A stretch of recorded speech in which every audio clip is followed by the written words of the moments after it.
বন্ধুরা, তো চলে এসেছি নতুন একটা ভিডিও নিয়ে মুভি রিভিউ বস চ্যানেলে। তো আজকে একটা হলিউড মুভি হচ্ছে আমি রিভিউ করব, যেটা হচ্ছে ডিরেকশন করেছে আহ, মানে কি বলবো, বলিউডের ইন্ডিয়ান গুরবিন্দর চাড্ডা, এবং হচ্ছে সে হচ্ছে অ্যাডাপ্টেশন করেছে চার্লস ডিকনের এই ক্রিসমাস ক্যারল হচ্ছে নোবেলের থেকে ইন্সপিরেশন নিয়ে অ্যাডাপ্টেশন বেসিক্যালি।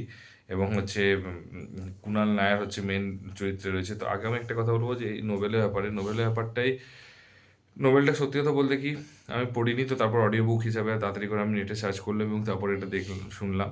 তার কারণ এটা ব্যাপারটা হচ্ছে যে আমার মুভিটা দেখে খুবই বাজে লেগেছে এক কথায়। তো সত্যি কথা বলতে আমি বলি যে নভেলটা এত খারাপ, তো নভেলটা যথেষ্ট পপুলার। এবং তারপর শুনলাম, তো নভেলটা শোনা, অডিও বুকে যেভাবে শোনা, যে সারমর্মটা দেখেছি আর সিনেমা সারমর্ম পুরোটাই ঘেঁটে দিয়েছে। ঠিক আছে, এই ঘেঁটে দেওয়ার পেছনে আগে মানে সত্যি কথা বলতে এখানে পজিটিভ নেগেটিভ বলে লাভ নেই, কারণ সত্যি কথা বলতে পুরোটাই নেগেটিভ লেগেছে আমার মুভিটা। মানে আমার মুভিটা কোথাও একটা জায়গা তো মনে হয়নি যে পজিটিভ জিনিস রয়েছে বা কোথাও একটা পজিটিভনেস রয়েছে, সেই সত্যি কথা বলতে একদমই দেখতে পাইনি। ফার্স্ট কথা হচ্ছে এই নোবেলটাতে খুব সুন্দর করে দেখিয়েছিল যে অ্যাকচুয়ালি সবচেয়ে বড় কথা, নোবেলটা বহু পুরনো, 1942 এ।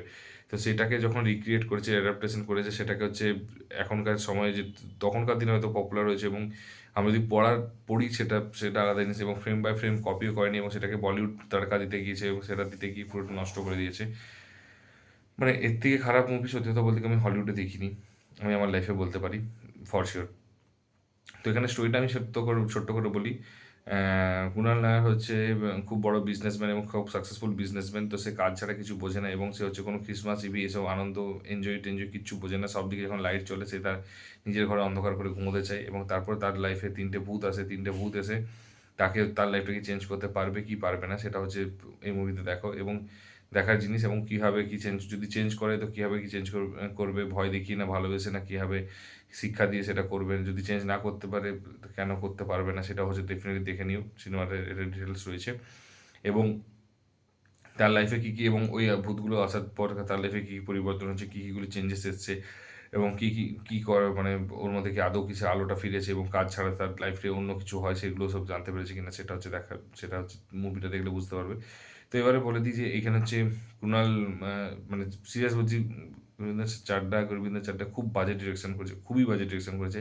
বলিউড তারকাকে ঢোকাতে যাওয়ার কোনো দরকার ছিল না। এটা যদি নোবেলটাকে যদি ফ্রেম বাই ফ্রেম কপি করতে, খারাপ হতো না, এতটাও খারাপ হতো না যতটা খারাপ লেগেছে।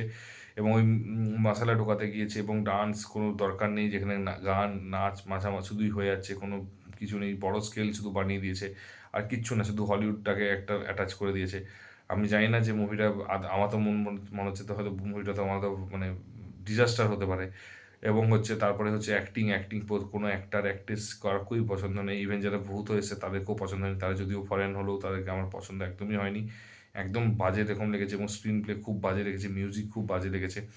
ঠিক আছে, এবং তারপরে হচ্ছে যে ওনার তাকে মনে হচ্ছে যে এমন অ্যাক্টিং করছে, বিশ্বাস করে অ্যাক্টিং এক্সপ্রেশন নেই, এক্সপ্রেশনলেস একটা যে একটা মুভি করছে, কিচ্ছু বলছে না, মানে দেখলেও বোঝা যাচ্ছে যে ওকে মনে হচ্ছে জোর করে যেন পুশ করে হয়েছে, ভাই তোমাকে এটা রোল রোল করতে হবে, কারণ এখানে আমরা বাজেট বেশি দিতে পারবো না। তো মানে মানে এত খারাপ দেখেছি। তো ঠিক আছে, মানে অ্যাক্টিং হোক, ডিরেকশন হোক, স্ক্রিন প্লে হোক, মিউজিক হোক, এডিটিং হোক, বা পার মানে মানে কী বলবো, মানে সাইড অ্যাক্টার অ্যাক্ট্রেস হোক, বা হচ্ছে কনসেপ্ট হোক, কালার গ্রেডিং হোক, ইচ অ্যান্ড এভরিথিং সবগুলি যাচ্ছে তাই লেগেছে। এবং তারপরে হচ্ছে যেটা আমার আরেকটা জিনিস আমার সবচেয়ে অবাক লেগেছে, যে আমি যখন দেখলাম, নোবেলটা শুনলাম, নোবেলটাতে সবচেয়ে ভালো জিনিস হচ্ছে ওরা খুব সুন্দর করে পাস্ট প্রেজেন্ট ফিউচারকে খুব সুন্দর করে একটা কম্বিনেশন করে, খুব সুন্দর করে কম্পেয়ার করে দেখিয়েছে। এবং হচ্ছে সে কেন ব্যস্ত থাকতো না, তার পিছনে ব্যাক হিস্ট্রি কী, এবং ক্রিসমাসে তার কেন ইন্টারেস্ট থাকতো না, সে কিসের জন্য এত এরকম চেঞ্জেস হয়েছিল, সমস্ত কিছু একটা ইমোশনস পার্ট একটা দরকার ছিল, সেটা এখানে মিসিং ছিল। তো সেটা হচ্ছে কিন্তু ভালো করে যদি দেখা যায়, এটা একদম মজাদার। আর যদি কমেডি ওয়েতেই করতে পারতো, সেটা ঠিকঠাক করেই করতে হতো, হলিউড টাইপের কমেডি, সেখানে বলিউড তার কোনো দরকার ছিল না ঢোকানোর। এটা একটা পাইল আপ মিক্স আপ তড়কা হয়ে গেছে আর কিচ্ছু না। তো আমার সত্যি কথা বলতে আমার খুব একটা ভালো লাগেনি। তোমরা যদি কেউ দেখে থাকো, কীরকম লেগেছে সেটা অবশ্যই কমেন্ট বক্সে জানিও। আর যদি ভিডিওটা ভালো লেগে থাকে তাহলে অবশ্যই জানিও।